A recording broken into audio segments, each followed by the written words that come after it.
તેનો પતિ તેની સાથે સારો વ્યવહાર કરતો ન હતો, તેથી હું ભાભીને પ્રેમ કરતો હતો. બદલામાં ભાભીએ મને તેની ગુફા આપી. મિત્રો, મારું નામ મંત્ર છે. હું પંજાબનો છું. મારી ભાભીનું નામ રીનુ છે. તેની ઉંમર 25 વર્ષ છે. આ ઘટના ત્યારે બની જ્યારે હું 19 વર્ષનો હતો. એ વખતે દિવાળીનો તહેવાર હતો. તે દિવસે હું મારા રૂમમાં હતો અને ભાભી તેના રૂમમાં હતી. હું તેને ડરાવવા તેના રૂમમાં જવા લાગ્યો. હું ચોરી છુપેથી દરવાજા પાસે ગયો અને દરવાજો ખોલવાની કોશિશ કરતાં જ અંદરથી રડવાનો અવાજ આવ્યો. મેં જોયું તો ભાભીનો અવાજ હતો અને તે રડી રહી હતી. આ મને વિચિત્ર લાગ્યું. મેં તેમને ડરાવવાનો પ્લાન કેન્સલ કર્યો અને સામાન્ય રીતે દરવાજો ખોલ્યો. અંદર ભાભી ફોન ઉપર કોઈની સાથે વાત કરી રહી હતી અને રડતી હતી. મને જોઈને ભાભીએ ફોન કાપી દીધો અને રડવાનું બંધ કરી દીધું. મેં પૂછ્યું, ભાભી, તમે શા માટે રડી રહ્યા છો? આ સાંભળીને ભાભી ફરી રડવા લાગી. મેં આગળ જઈને મારી ભાભીને પૂછ્યું, અરે શું થયું ભાભી? પ્લીઝ મને કંઈક કહો. પોતાના આંસુના પ્રવાહને રોકીને ભાભીએ મારી છાતીને સ્પર્શ કરતાં કહ્યું, હું તો તારા ભાઈ સાથે વાત કરતી હતી. જ્યારે મેં તેને તેના મામાના ઘરે જવાનું કહ્યું તો તેણે મારી સાથે દુર્વ્યવહાર કરવાનું શરૂ કર્યું. તેઓએ મને ક્યારેય મારા માતા પિતા સાથે વાત કરવા નથી દીધી. મેં કહ્યું, શા માટે ભાભી? તો તેણે કહ્યું, તમારા ભાઈને મારા ભાઈ સાથે ઝઘડો થયો હતો, તેથી તેણે મને વાત ન કરવાનું કહ્યું. જ્યારે હું આવું કરું છું ત્યારે હું જાણતી નથી કે કેવી રીતે તેઓ મારા મોબાઈલની કોલ વિગતો મેળવે છે અને મને ઠપકો આપે છે. મેં કહ્યું, તમે મારા મોબાઈલ ઉપર વાત કરો. તેણે કહ્યું, ના, તમે તમારા ભાઈને કહેશો. મેં કહ્યું, ના ભાભી, હું તેમને કંઈ નહીં કહું. તેણે મારી તરફ જોયું અને કહ્યું, શું તમને ખાતરી છે? મેં કહ્યું, તમારી શપથ ભાભી, હું નહીં કહું.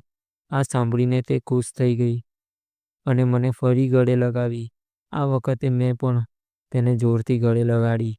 તેણીનું દૂધ મને થોડો આનંદ આપવા લાગ્યો, જેના કારણે મારું પોપટ તરતર થવા લાગ્યું.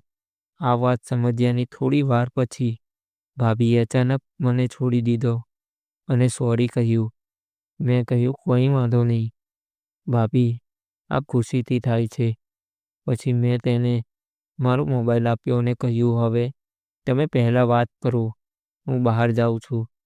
હું થોડા સમય પછી ફોન લઈશ. આટલું કહી હું બહાર આવ્યો. તેણે તેના ભાઈને ફોન કર્યો અને લાંબા સમય સુધી વાત કરી. થોડા સમય પછી જ્યારે હું અંદર આવ્યો ત્યારે ભાભી હજુ પણ તેના માતા પિતા સાથે ફોન પર વાત કરી રહી હતી. વાત કર્યા પછી ભાભીએ કોલ ડિસ્કનેક્ટ કર્યો અને મને કહ્યું, આજે હું તારાથી ખૂબ ખુશ છું. તમને જે જોઈએ છે તે પૂછો. મેં કહ્યું, ભાભી, હું જે પણ માંગુ છું તમે ચોક્કસપણે તે આપશે. ભાભી કહ્યું, હા. મેં કહ્યું, ભાભી, તે વિશે વિચારો પછી ના કહેશો નહીં. ભાભીએ હસતા હસતા કહ્યું, હા, હું ના નહીં કહું. તમે પૂછો તો ઠીક. અચકાતા મેં કહ્યું, તે ભાભીએ કહ્યું, અરે તું મસ્ત બોલે છે, તારે શું પૂછવું છે? મેં કહ્યું, ના, તમે મને ઠપકો આપશે. ભાભીએ કહ્યું, હું ઠપકો નહીં આપું. મેં એક ઝટકા સાથે કહ્યું, ભાભી, હું તમને ખોદકામ કરવા માંગુ છું. આ સાંભળીને ભાભી ગુસ્સે થવાને બદલે ખુશ થઈ ગયા અને બોલ્યા, બસ આટલી સાદી વાત છે, તરત આવ, હું તૈયાર છું. મારી ભાભીએ જે કહ્યું તે સાંભળીને હું ચોંકી ગયો. મેં મારી ભાભીને ગળે લગાવી અને તેને કિસ કરવા લાગ્યો. ભાભી પણ મને કિસ કરવામાં સાથ આપવા લાગી. હું તેના કપડાં ઉતારવા લાગ્યો.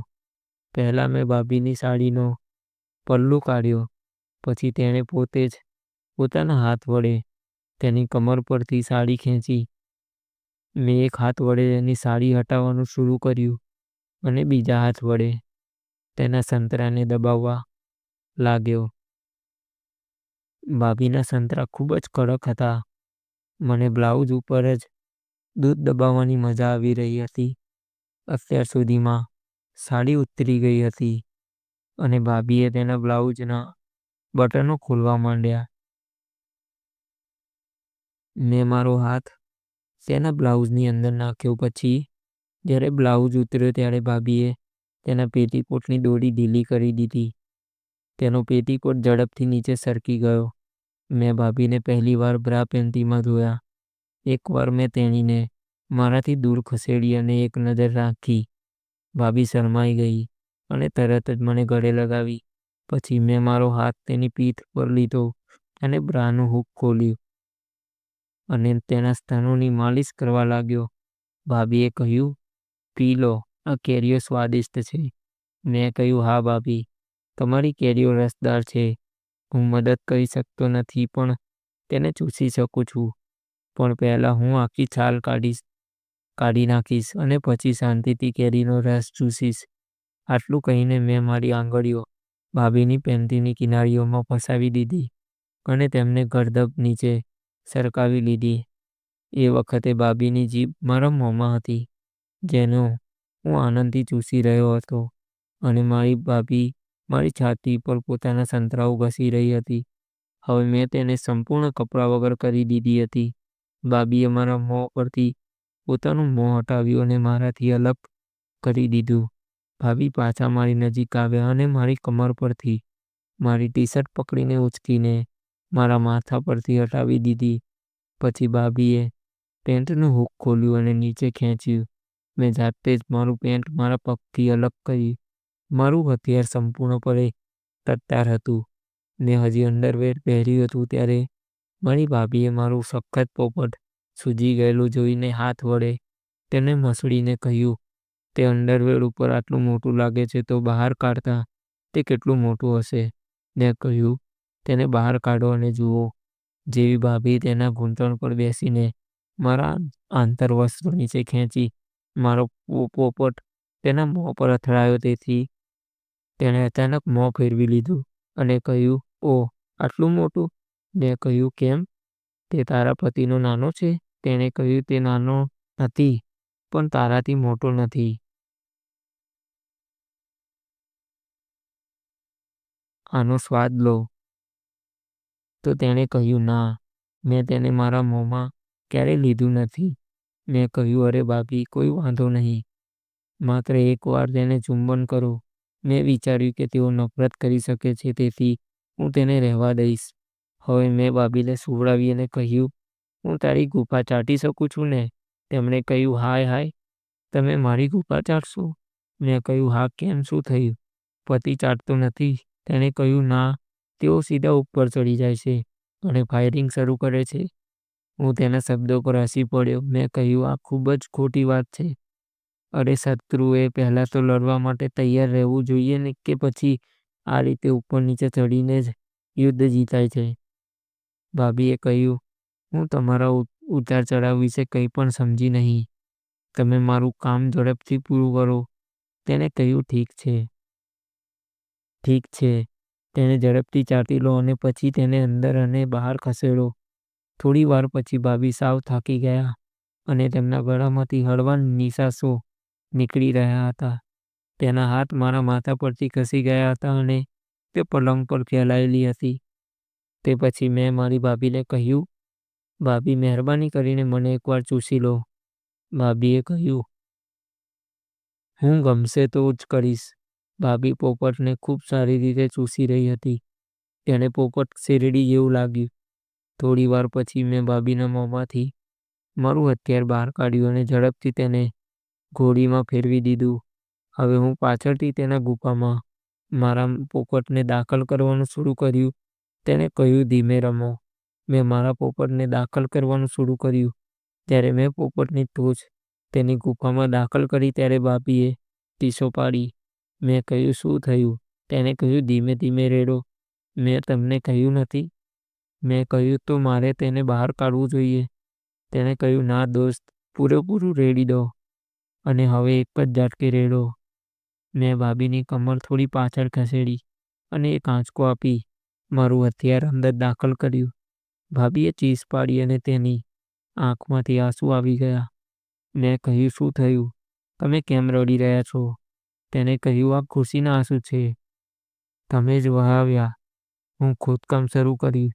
અમે બંને ખોદકામ માણવા લાગ્યા. મેં મારી ભાભીને ઘણા સમય સુધી ખોદકામ પછી તેણીને સારું લાગ્યું. મેં કહ્યું, વાહ ભાભી, આજે મજા આવી. શીરાને અંદર છોડી દો.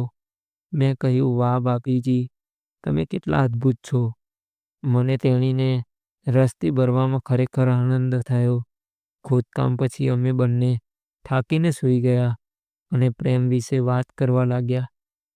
તે દિવસે મેં મારી ભાભીને 4 વખત ખોદકામ કર્યું અને હવે તેની ગુફા મારા પોપટની લત બની ગઈ હતી. મેં મારી ભાભીને 6 મહિના સુધી સતત ખોદકામ કર્યું. તેનો પતિ પણ બે દિવસ માટે આવવાનો હતો, એટલે તે પણ મારી ભાભીને ખોદકામ કરીને પાછો જતો રહ્યો. આ થયું અને એનો પતિ ગયા પછી હું ફરીથી તેને ખોદકામ માણવા લાગ્યો. તો મિત્ર, તમને ભાભી અને ભાભીની સ્ટોરી કેવી લાગી? કમેન્ટ કરીને જરૂર બતાવજો અને અમારી ચેનલને લાઈક, સબસ્ક્રાઈબ કરી દેજો. ધન્યવાદ દોસ્તો.